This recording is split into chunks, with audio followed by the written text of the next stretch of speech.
ओम नमो भगवते वासुदेवाय नमः। प्रबोधनी एकादशी। युधिष्ठिर ने पूछा, श्री कृष्ण, मैंने आपके मुख से रमा यथार्थ महात्म सुना। मानद, अब कार्तिक शुक्ल में जो एकादशी होती है उसकी महिमा बताइए।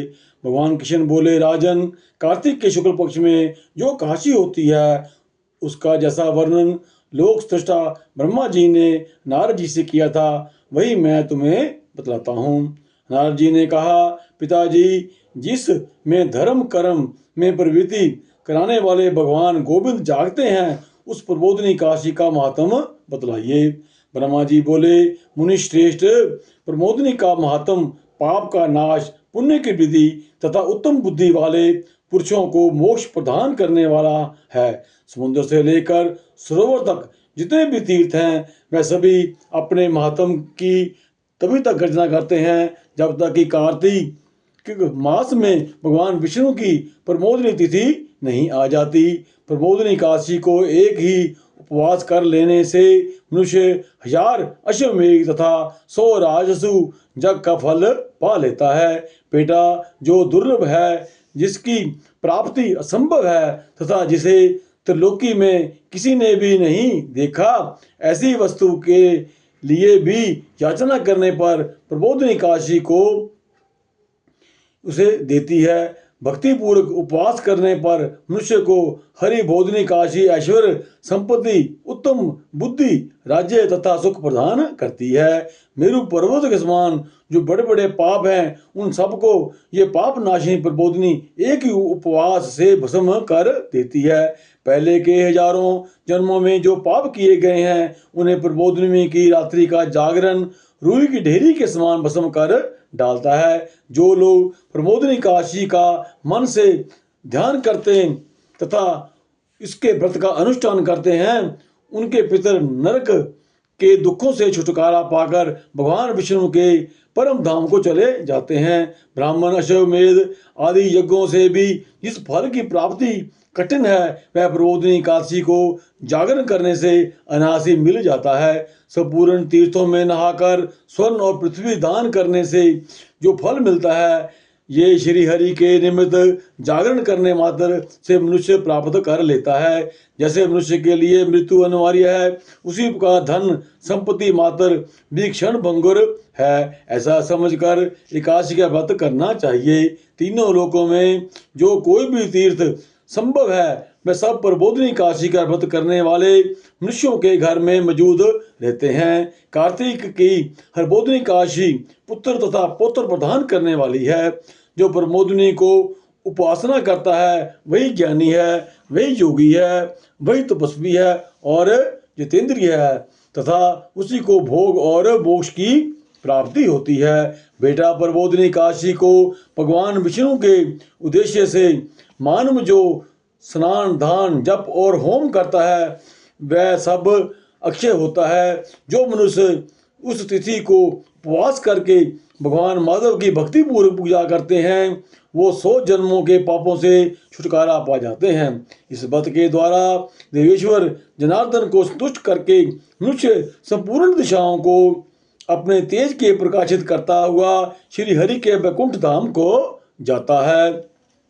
प्रबोधनी को पूजित होने पर भगवान गोविंद मनुष्यों के बचपन, जवानी और बुढ़ापे से किए हुए 100 जन्मों के पापों को चाहे वे अधिक हों या कम हो धो डालते हैं अतः श्रद्धा प्रयत्न करके संपूर्ण मनोवांछित फलों को देने वाले देवाधिदेव जनार्दन की उपासना करनी चाहिए।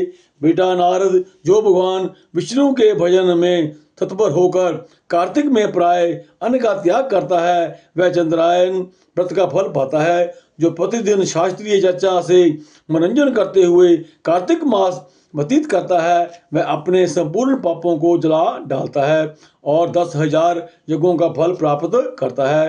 कार्तिक मास में शास्त्रीय कथा के कहने सुनने से भगवान मधुसूदन को जैसा संतोष होता है वैसा उन्हें यज्ञ तथा दान अथवा जप आदि से भी नहीं होता। जो शुभ कर्म परायण पुरुष कार्तिक मास में 1 या आधा श्लोक भी भगवान विष्णु की कथा बांटते हैं उन्हें 100 गोदान का फल मिलता है।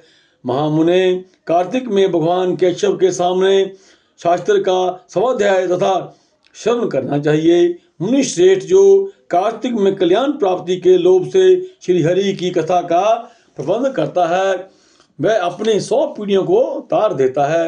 जो मनुष्य सदा नियम पूर्वक कार्तिक मास में भगवान विष्णु की कथा सुनता है उसे सहस्त्र गोदान का फल मिलता है।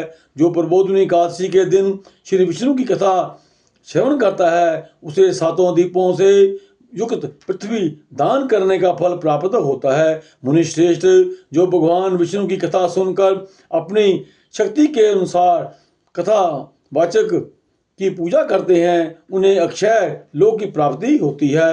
नारद जो मनुष्य कार्तिक मास में भगवत संबंधी गीत और शास्त्र विनोद के द्वारा समय बिताता है उसकी पुनरावृत्ति मैंने नहीं देखी। मुने जो पुण्य आत्मा पुरुष भगवान के समक्ष गान नृत्य वाद्य और श्री विष्णु की कथा करता है वह तीनों लोकों के ऊपर विराजमान होता है। मुनि श्रेष्ठ कार्तिक की प्रबोधिनी काशी के दिन बहुत से फल फूल कपूर अर्घ्य और कुमकुम के द्वारा श्री हरि की पूजा करनी चाहिए। एकादशी आने पर धन की कंजूसी नहीं करनी चाहिए क्योंकि उस दिन दान आदि करने से असंख्य पुण्य की प्राप्ति होती है। प्रमोदिनी को जागरण के समय शंख में जल लेकर फल तथा नाना प्रकार के द्रव्यों के साथ श्री जनार्दन को अर्घ्य देना चाहिए।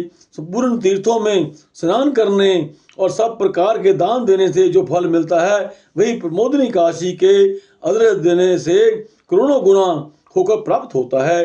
देवर्षि अर्घ्य के पश्चात भोजन आच्छादन और दक्षिणा आदि के द्वारा भगवान विष्णु की प्रसन्नता के लिए गुरु की पूजा करनी चाहिए। जो मनुष्य उस दिन श्री मद्भागवत की कथा सुनता अथवा पुराण का पाठ करता है उसे एक एक अक्षर पर कपिला दान का फल मिलता है। मुनि श्रेष्ठ कार्तिक में जो मनुष्य अपनी शक्ति के अनुसार शास्त्र सोक्त रीति के वैष्णव व्रत एकादशी का पालन करता है उसकी मुक्ति अविचल है। केतकी के एक पत्ते से पूजित होकर पर भगवान गरुड़ध्वज 1000 वर्ष तक अत्यंत तृप्त रहते हैं। देवर्षि जो अगस्त के फूल से भगवान जनार्दन की पूजा करता है उसके दर्शन मात्र से नरक की आग बुझ जाती है। वत्सल जो कार्तिक में भगवान जनार्दन को तुलसी के पत्तर और पुष्प अर्पण करते हैं उनका जन्म भर का किया हुआ सारा पाप भस्म हो जाता है। मुने जो प्रतिदिन दर्शन स्पर्श ध्यान नाम कीर्तन श्रवण अर्पण सेचन नित्य पूजन तथा नमस्कार के द्वारा तुलसी में 9 प्रकार की भक्ति करते हैं वे कोटि सहस्त्र युगों तक पुण्य का विचार करते हैं। नारद सब प्रकार के फूलों और पत्तों को चढ़ाने से जो फल होता है वह कार्तिक मास में तुलसी के एक पत्ते में मिल जाता है।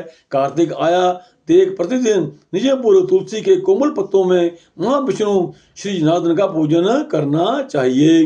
100 यज्ञों द्वारा देवताओं का यजन करने से और अनेक प्रकार के दान देने से जो पुण्य होता है वह कार्तिक में तुलसीदास से केशव की पूजा करने पर प्राप्त हो जाता है। बड़ोदरा भगवान की जय। बोल श्री नारायण भगवान की जय। लक्ष्मीपति महाराज की जय। श्रीमन नारायण नारायण हरि हरि भजमन नारायण नारायण हरि हरि भजमन नारायण नारायण नारायण श्रीमन नारायण नारायण नारायण भजमन नारायण नारायण नारायण भजमन नारायण नारायण नारायण हरि शरणम हरि शरणम हरि शरणम हरि शरणम हरि शरणम हरि शरणम हरि शरणम हरि शरणम हरि शरणम हरि शरणम हरि शरणम हरि शरणम। ओम नमो भगवते ओम नमो भगवते वासुदेवाय नमः। ओम नमो भगवते वासुदेवाय नमः। ओम नमो भगवते वासुदेवाय नमः।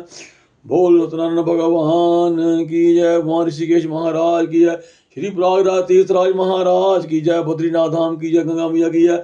यमुना मैया की जय। सरस्वती मैया की जय। बोल साचे दरबार की जय। बोल भांके बिहारी लाल की जय। जोड़ जोड़ी सरकार की जय। 80 4 84 घंटिया वाली माता तुहाडी सदाई जय। बोल बाबा बालक नाथ जी की जय। सतगुरु बाबा बाल जी महाराज की जय। अपने गुरुदेव महाराज की जय। बोल साचे दरबार की जय। जयकाराय वीर बजरंगी हर हर महादेव। ओम नमो पार्वती पते हर हर महादेव।